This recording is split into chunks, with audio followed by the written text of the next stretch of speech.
fai le le mapa mai fai le wa ki fa me de o fe hala ko me o se to ia o si fo ya la wa o ka to ga ko no ko wa pero o que DJ agora que ele fala que faz para o que tá faz porque tá para o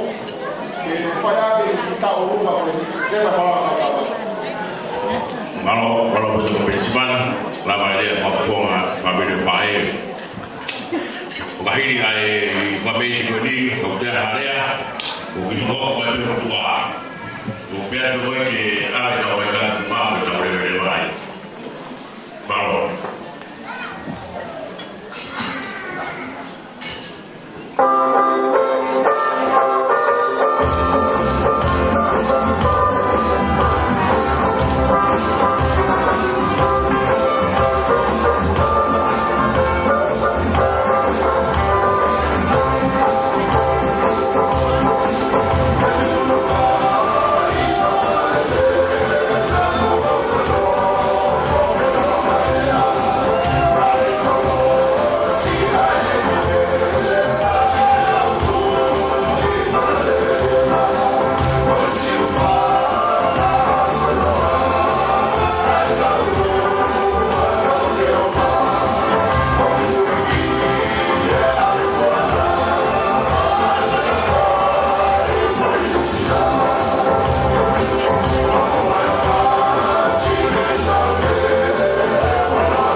I think